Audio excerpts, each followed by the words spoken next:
here we are again, week 4 of our Connect series, and hopefully you're going strong in your group with your group members. You know, sometimes groups can be a little bit tricky. It's got to be a priority. We've got to kind of keep after it and make sure we make it a priority. But hopefully everybody's showing up in your living room. We've got everybody joining us here tonight for week 4. Glad you all could make it again, and you look great. How's your stamina? Holding on? Pretty good? Pretty good? All right. They're holding tough. Well, great.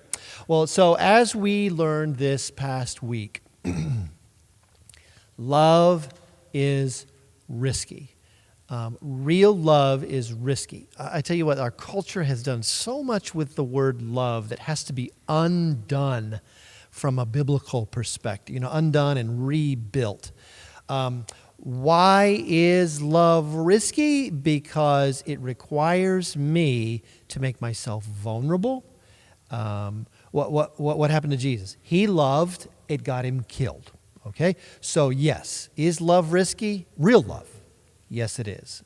And some folks are just not willing to run the risk. And so we hold back, we withhold genuine love. And again, love is not just, hey, I want to do nice things for you, or hey, I really like you and feel nice feelings about you, or hey, let's just hang out together and enjoy each other. Love is overcoming my natural self-preservation in order to provide what you would not have without me making this sacrifice. And we know this because this is what Christ did. This is love. Not that we loved God, but that He loved us and gave His Son as an atoning sacrifice. Did God's love cost God? You betcha. It cost Him the life of His Son. Now, praise be to God that love has enough power to overcome death. But is death scary? Yeah. And for those of us who are like, well, I'm a Christian, I'm not afraid of death. You're in denial. You're in denial. Now, yes, we have something to look forward to. Yes. Would it be more pleasant to not have to go through that death process to get to the reward? Absolutely. And so for those of us who fear death, we then fear love. We fear showing love.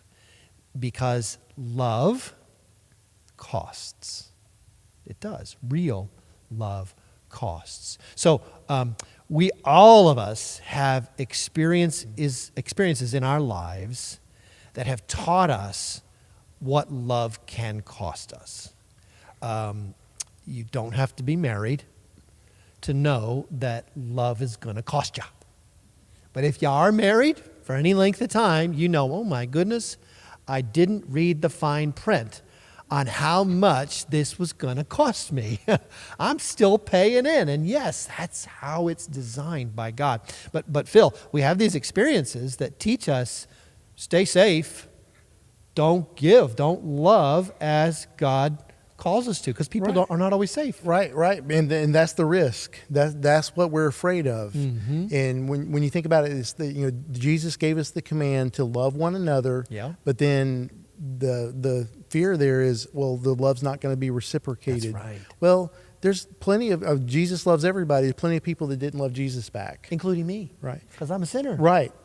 And so all of us are in that boat, right. And we're made in God's image. And so it's like, why should we expect to be any different? That's right. And so there's that risk factor. And one of the things I was telling you earlier is that I've learned about taking risks is that when I was getting ready to retire from corporate America, it was a big risk to take where I felt like God was calling me.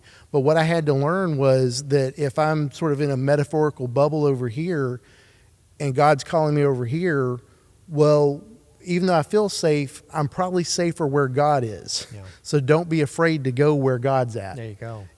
And so I had to take that risk and go forward. Yeah. And then weigh the odds, and I was like, I'm going where I feel like God is leading me. Yeah, and you had to convince a wife too,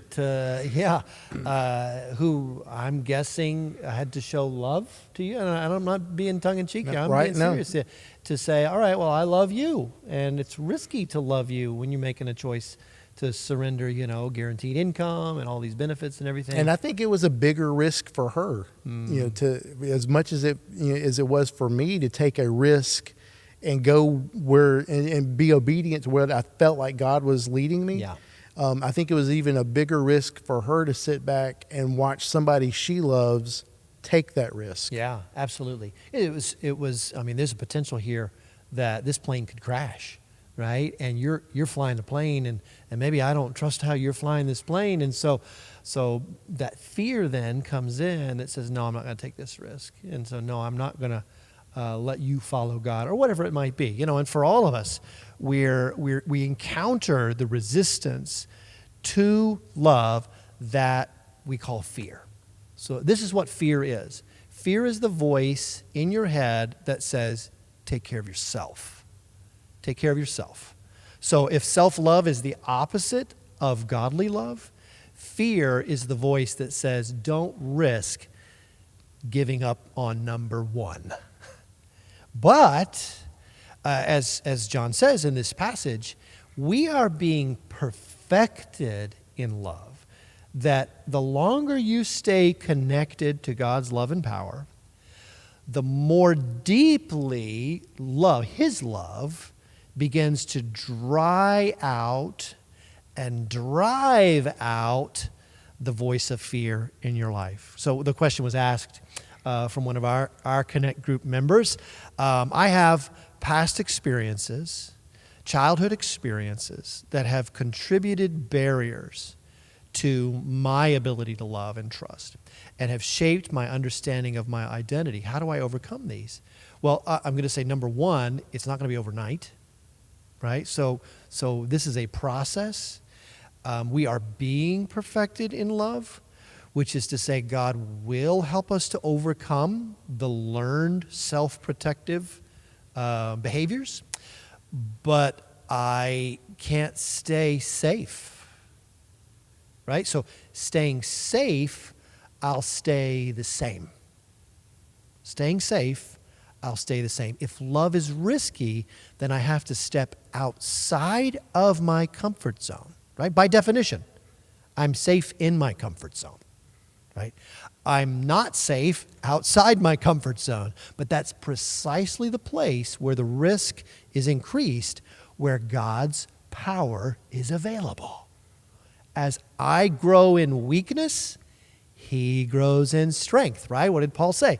His strength is made perfect in our weakness. So, all right, so I guess what I would encourage you to consider is that your childhood experiences, these past experiences that have shaped your identity, shaped your view of God's love, shaped the level of risk that you're comfortable with, ask God to call you out of your comfort zone. Ask God for a risk. I'm not saying He's going to say, quit your job, though He may. He asked Moses, go back to Egypt, right? He asked Nehemiah, go to the king and tell the king you want to go home and rebuild Jerusalem, right?